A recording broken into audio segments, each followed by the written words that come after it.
The evening began much like any other. I had been relaxing in the bedroom after a tiring day, waiting for my husband to return from work. The house was silent, with only the gentle hum of the air conditioner breaking the stillness. I decided to take a warm bath to unwind, seeking a break from the stress of the day. The bathroom was my sanctuary, a place where the soothing scent of lavender and the warmth of the water could calm my mind and body. As I slipped into the tub and closed my eyes, I thought about how my husband would be home soon.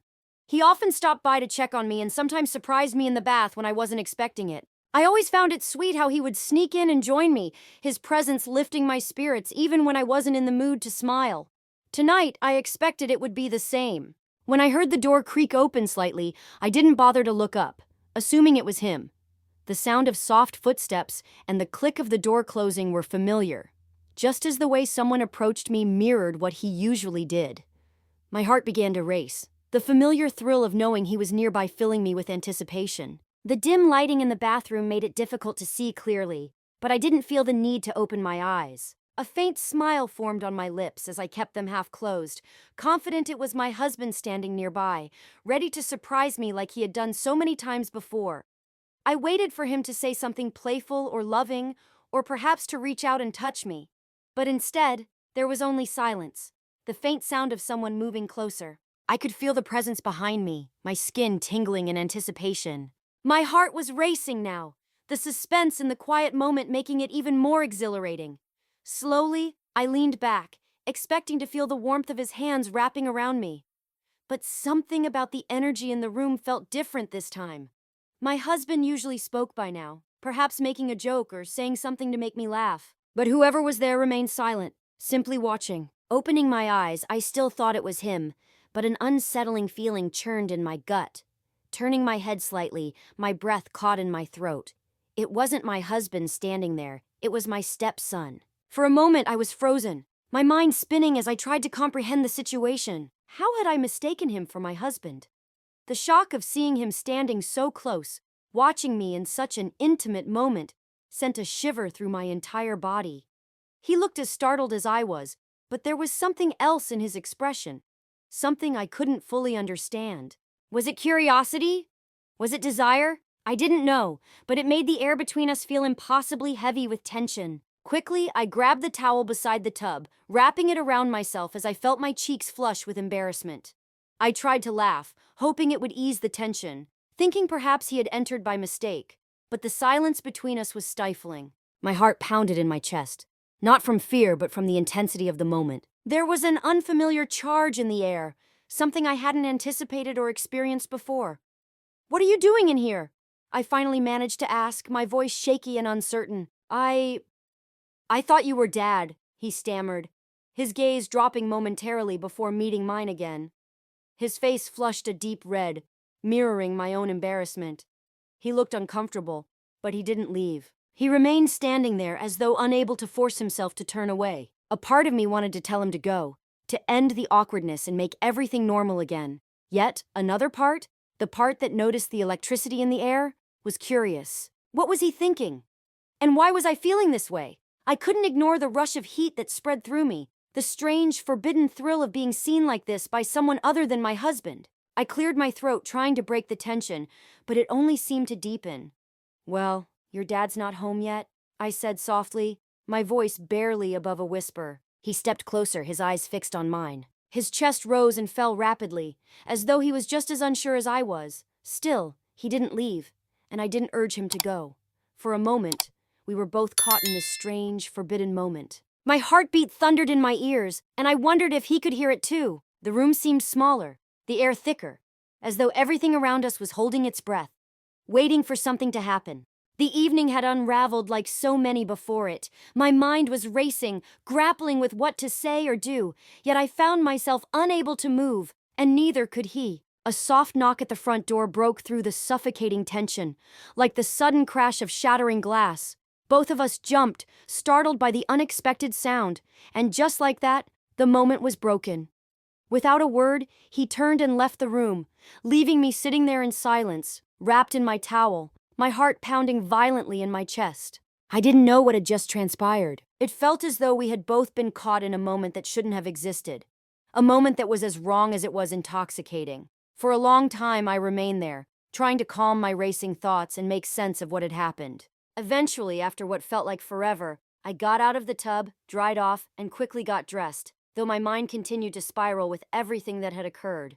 As I moved into the other room, I heard my husband's voice greeting his son. Life around me carried on as though nothing unusual had happened.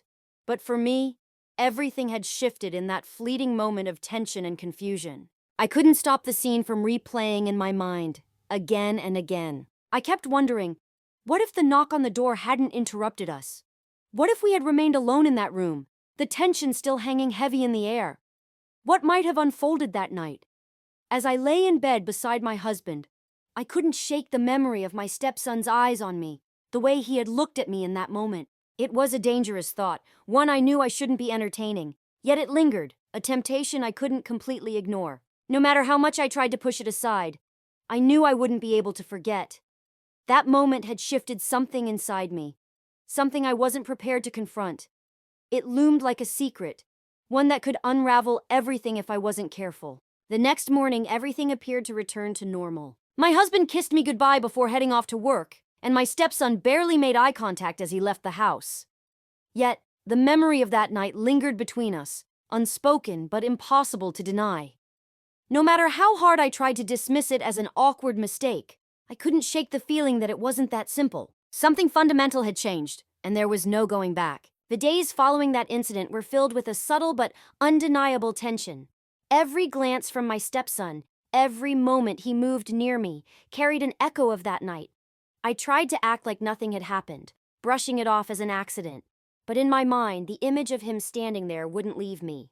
I kept wondering why it affected me so deeply. Each time the memory resurfaced, my heart would race, my skin tingling with the charged atmosphere I had felt that night. I told myself to move on, to bury the moment and leave it in the past. I was married to his father, and we had a good life together. But no matter how much I wanted to forget, I couldn't deny that this unexpected tension had awakened something inside me, a part of myself that had been dormant for years. It wasn't just about attraction or curiosity. It felt deeper than that. A longing to be noticed, a desire that had been buried under the monotony of married life. About a week later, my husband was called away on a last-minute business trip, leaving me and my stepson alone in the house for a few days. I told myself it was no big deal, that we would carry on as if nothing had happened. But a part of me couldn't ignore the unease bubbling under the surface, as though something between us was building toward an inevitable breaking point. That first night, I couldn't seem to settle. I wandered aimlessly around the house, attempting to distract myself with chores or television, but my thoughts kept drifting back to my stepson. The sound of him moving around in his room, the faint noise of his footsteps in the hallway, it all made me nervous in a way I hadn't felt in years. Eventually, I retreated to my bedroom, hoping to find some peace and solitude. Lying in bed, I scrolled through my phone, trying to distract myself. But no matter what I did, my thoughts kept circling back. My mind played tricks on me, imagining his footsteps drawing closer, wondering if he would knock on my door. I shook my head, trying to dismiss the idea. It was absurd. He was likely just as uncomfortable as I was. Surely he wouldn't dare cross any boundaries. But as the hours dragged on, my nerves refused to settle. Needing to clear my head, I got up and headed to the bathroom. I thought splashing cold water on my face might shake me from the thoughts that were spiraling out of control.